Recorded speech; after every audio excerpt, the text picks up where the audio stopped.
Hi Deborah, it's Nick speaking. How are you doing? I'm fine, Nick. How are you this morning? Yeah, I'm great, thank you. Thanks very much for coming on the podcast today. No Really problem. appreciate it. Really excited to learn some more about you. I wondered if we could just start by you just telling me a little bit about yourself and what you do. Okay. Do you want a potted history? Yes, please. Yeah. Wherever you Okay. want to dive in. Okay. So whistle stop tour of Debbie Rolls. So I I left school with not very much and moved to London when I was quite young. I managed to after a bit of temping, because that's a great way of getting some experience. I secured a office junior position at Fleet Street Publications in Oxford Street. Wow. Over 6 years, I moved through the ranks and left as office manager. And when I left, because I got married, they replaced me with 4 people. Right, okay. So there you go. So I then moved to the Midlands, and after a bit more temping, secured a position as a PA to the business development manager at Cogent Advertising in Meriden. Yeah. Again, added value, rose through the ranks, learned as I went, and left as information manager about 5 years later. Yeah. When I left to have my son. Then I managed to find a job in the third sector, which was administration manager for the Health Education Trust, which was part of a 5-year lottery-funded project about getting food into schools and teaching children about what the background of the plastic packaging is, and giving them a bit of control over their diet and health. So I did that for, I think it was 6.5 years, worked for a great boss, had a really good team of people, thoroughly enjoyed myself, and kind of got a bit of a passion for food behind that. Nice, yeah. When that ended, my husband's career was at a bit of a pivotal point, so we had to decide what we wanted to do next. So moved out of the Midlands and into Worcestershire, Yep. where we set up a computer business, repair and resale of refurbished computers, and also some corporate customers too. So I helped him do that, and it was successful, and we've sold it just last year gone, after a 6-year cycle. About halfway through that, I realised that my husband didn't really need me to do the admin anymore, so I was encouraged to follow my dream, which was a gift. So I started to think about food again, and was going to do a little market stall selling burritos. In my way, it then grew and grew and grew and became a 40-seater restaurant in Evesham called Gringo's, which I ran for about 1.5 years before it finally became way, way too much for one person. Yeah. And closed it and sold it on. But it was such a fantastic thing to do. You really don't know how far you can push yourself until you have to. It was fab. So after that, I was looking around for something to do, and a business colleague of mine needed a project manager.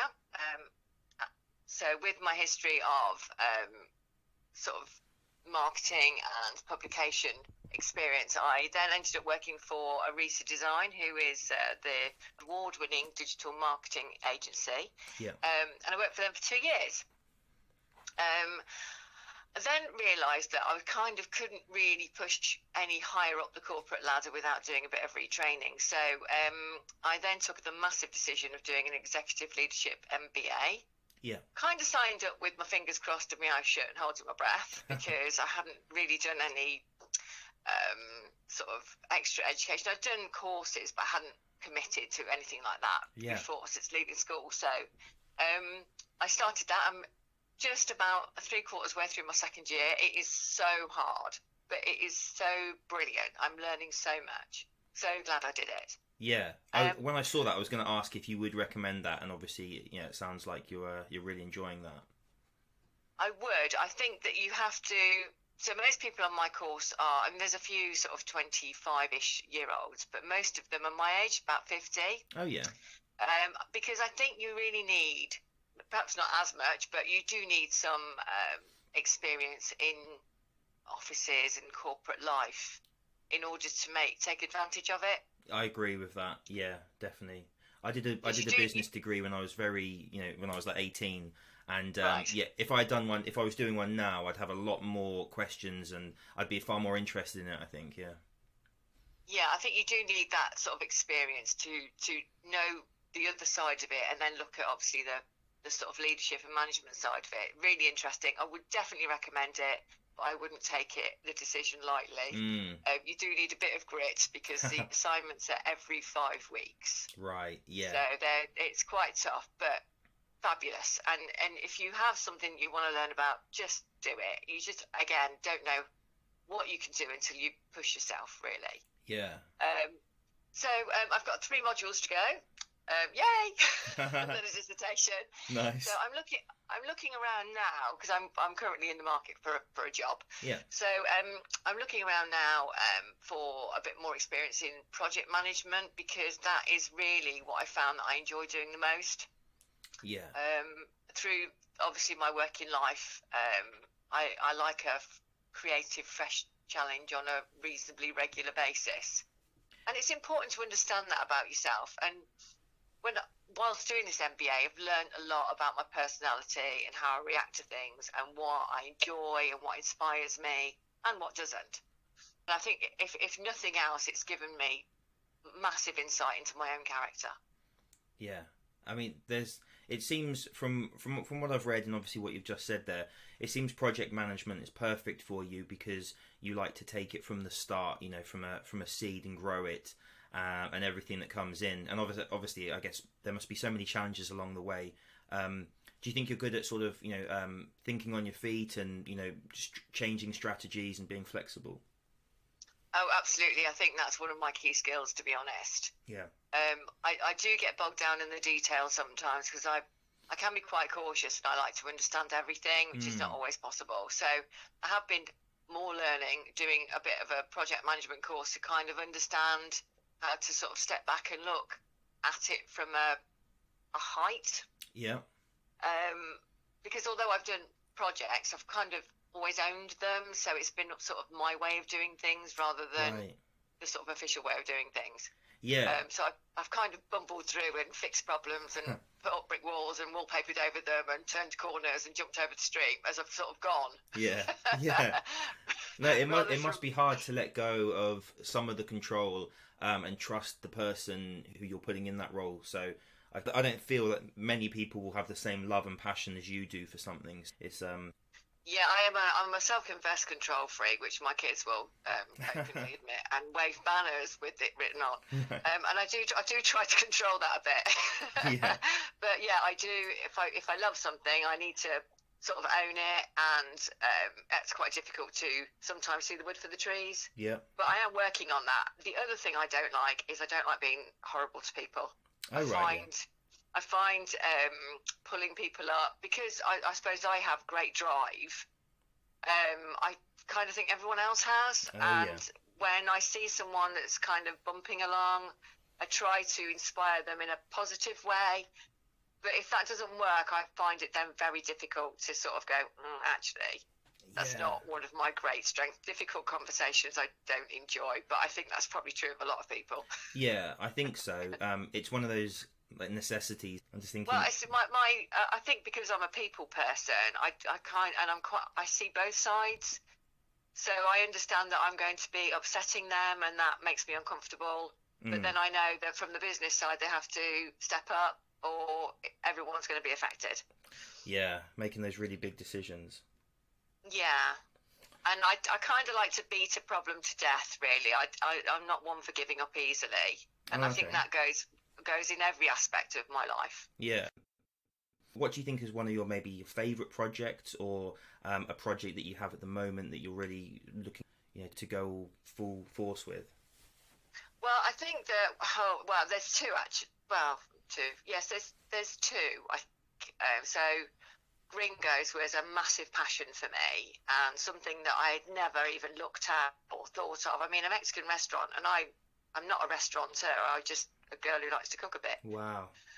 And I did it from really picking up a recipe book and deciding what I was going to cook, and testing it, and doing all of the certification, to finding the restaurant, all the catering equipment, painted it all. My family hate me. I keep making them paint things. and sourcing all the furniture, and then opening, and then, of course, then running it.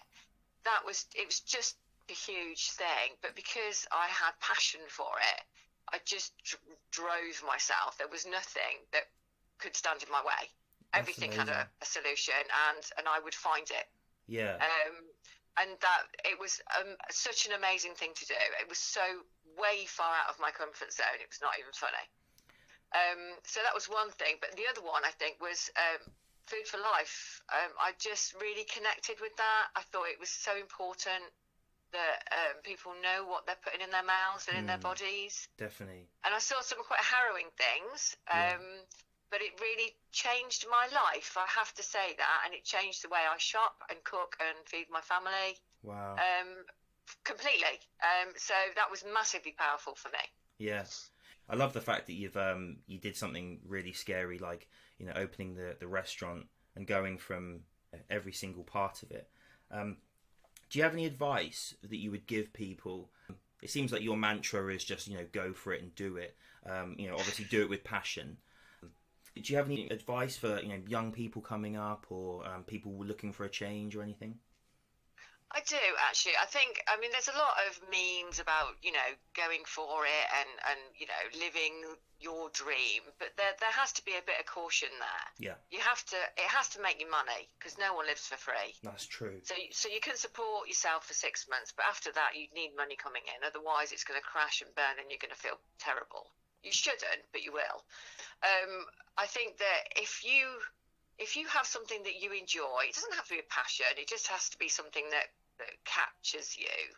Then if you really want to do it, find a way. There is always a way. I think you have to keep in mind the money making aspect of it. Yeah. I think that you have to don't settle for second best, I think, is what I would say. Is if you want to get ahead, retrain, research, find a way to fund it, and remember that you're going to have to do it every day. Yeah. Every day you're going to get up and you're going to have to go to that place and do that. So make sure you really like it. Yeah. And if you don't, that's fine. You know, you can do something else. No one says you have to do it forever. That's but true. give it a good go. You will need grit and determination to reach your goal. Yeah, I definitely think, yeah, as you said, with the memes and the positive, you know, the images that are everywhere and people are sharing them, it does sort of glamorize it. And there's just, obviously, it's very, very satisfying. I mean, when I started my own business, I was scared and I had all those fears. And I kept going back to one, which was jump and the safety net will appear. And I do believe that. With the planning and everything, you can't just jump into something. But I do like the fact that it does seem like more people are actually trying to follow their dreams recently. I don't know if that's just because I'm sort of coming of age. Maybe it's always been happening, but I think there's less barriers, especially now with the internet over the last 20 years or so. There's so much opportunity, and I do love hearing people sort of grabbing the opportunity and seizing the moment. Indeed, I completely agree. You should grab the opportunity and seize the moment. And there is always a net with a bit of planning. And why not just jump and scrabble around and find your solutions as you go? You should.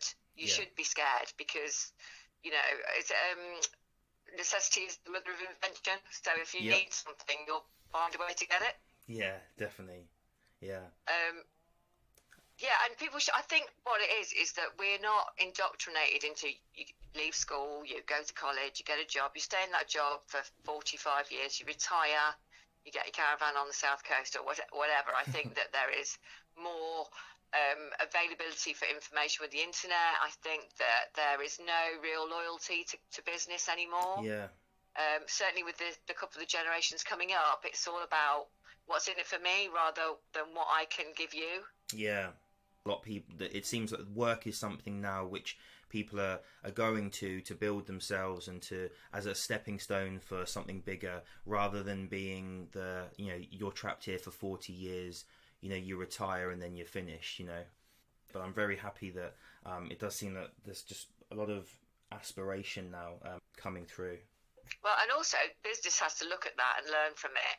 I mean, they're still out there, the old managers, but there is a wave coming with the digital revolution, which is the business leaders need to lead, and they need to grow their employees and interact with them and advance them, you know, and add value to them as well as them receiving value back. Definitely. Rather than, well, there's your desk, get on with it, you know, and I will appraise you once a year and tell you you're rubbish. You know, I think that is thankfully fading out now, but I think we've probably still got another 10 years of it. Yeah, no, I definitely agree. I mean, you put it so perfectly. That's exactly what I felt. And yeah, I think there's obviously more barriers to be broken down, but employees are being viewed more as assets now, which is great compared to, I mean, when I was doing my degree, we learnt about, you know, X and Y theory, and, you know, people are motivated just by money or just by purpose. And people were seen as, it was very factory-led processes. There is some more of that to be broken down, but I do like the fact that it's more human now, it seems. And, you know, employers are changing the workplace to make it more fun and to, you know, to help people learn. So hopefully that just continues. I think it will, because there is now more choice. Apparently, working from home is going to be the new thing. I think flexible working is coming in now, and there has to be trust and less micromanaging and more inspiration and leading. And I think that we're heading that way. We're not there yet, but we're heading that way, and that can only benefit both businesses and employees, but that means everybody has got to step up. Yeah, that's right. Yeah, everyone has to be heard. What would you say your goals are for this year? Okay, goals for this year. So another thing about me that I haven't mentioned is every year myself and my husband learn a new thing. That's what we do to keep the old brain active. Yeah. So far we've done charcuterie, canoeing, and this year is French, so we're learning French. Oh, right, yeah.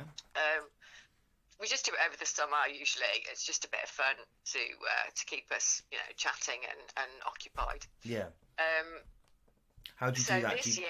Sorry, I was going to say, how do you do that? Do you do that on a course, or do you do that via an app, or how do you sort of go about learning, like French, for example? Well, it depends what it is. When canoeing, I joined the rowing club, which was quite scary, but lots of fun. Charcuterie, I learned on the web, YouTube. Yeah. Fantastic source of information. Amazing, yeah. And the French, we're using Duolingo. Brilliant app. Yeah. Absolutely fab. Okay. And it's free. Yeah. No, I liked that. I tried to learn a little bit of Spanish. I think it's soy bebo leche, which I think I would like some milk.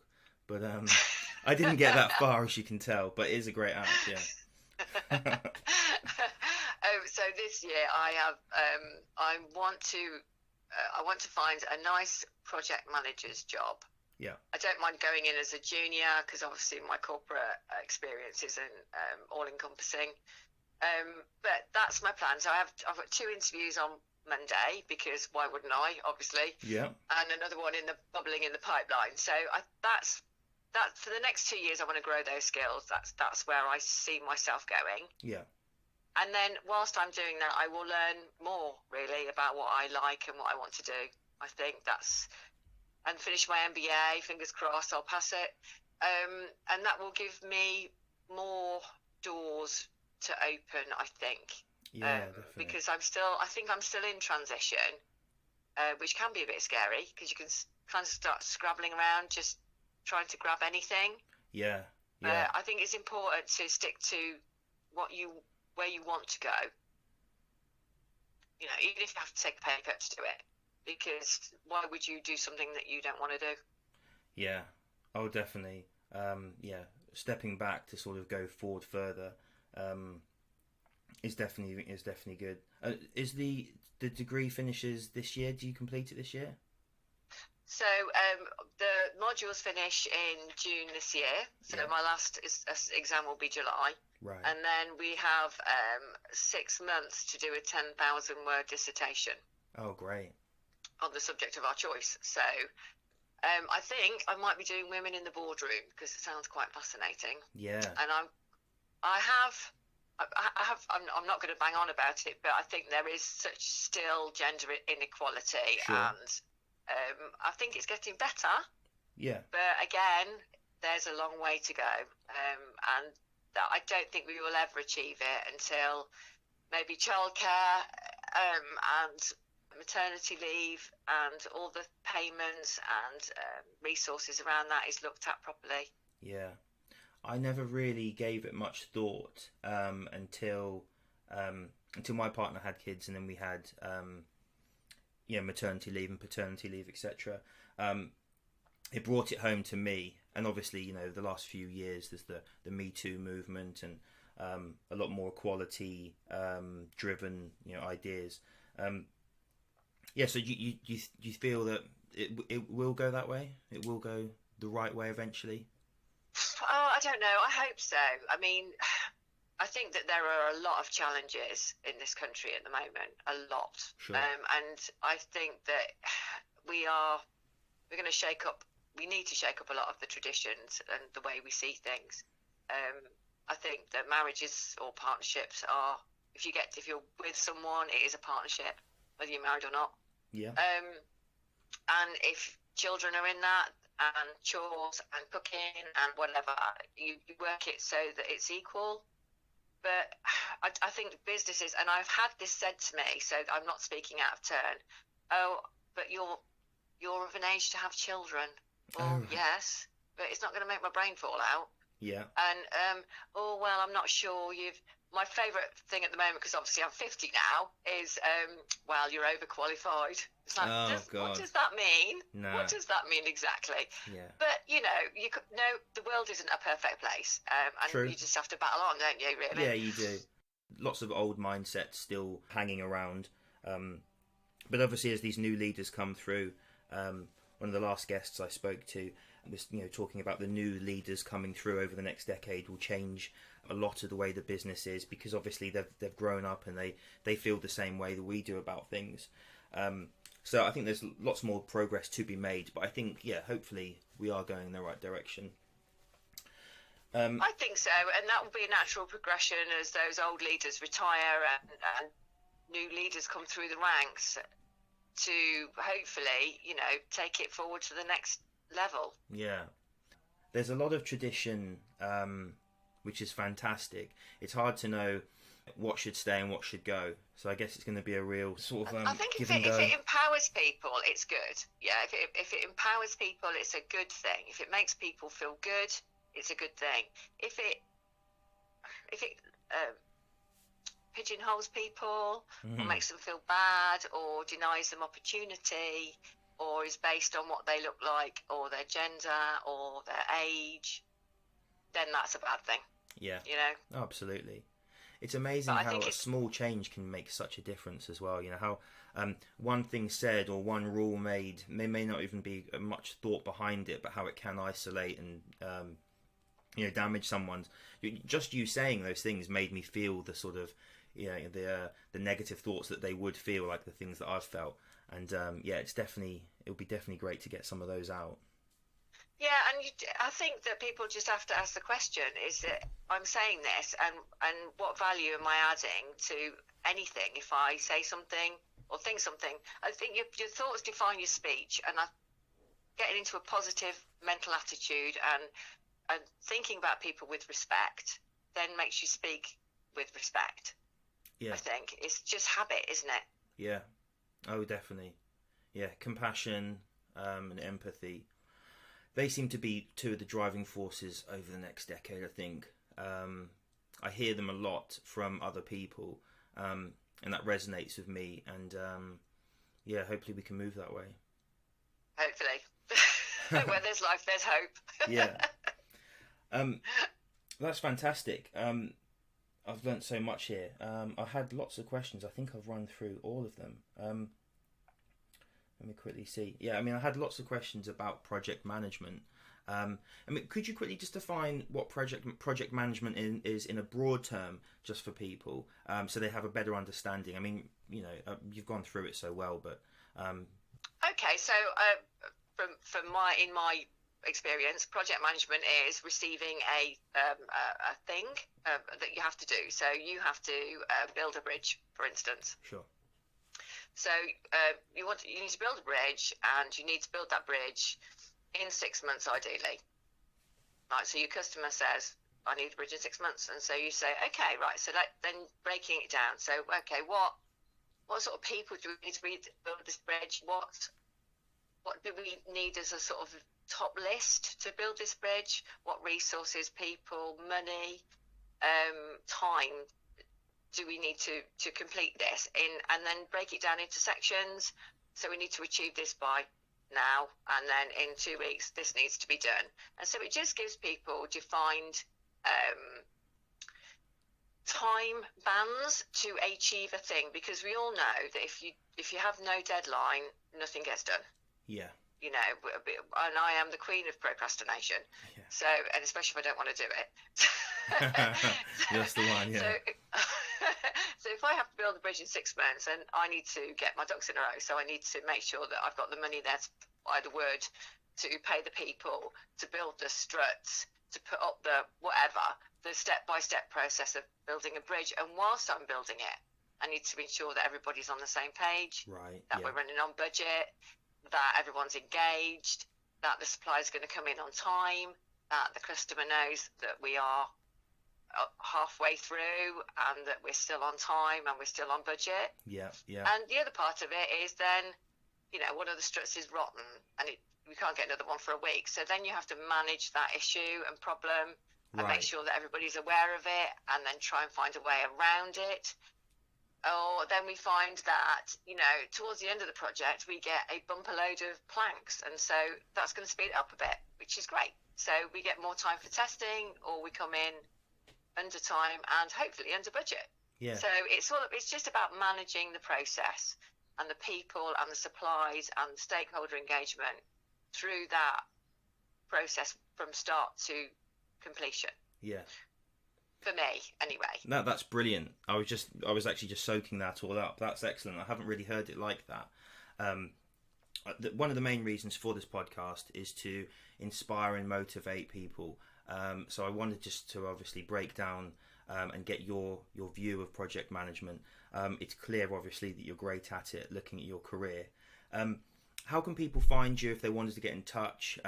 Obviously, you've got your LinkedIn here. I'll put the links in the description. Is there anywhere else that people can find you or read more about you? I think LinkedIn is probably the best place to find me. Sure. I think all of my contact details are on my LinkedIn page. Yeah. I'm going to start doing midweek musings. Oh, so right, watch out for that. Yeah, I don't think it's going to be massively inspiring, but... No, it's good to hear different things. Definitely.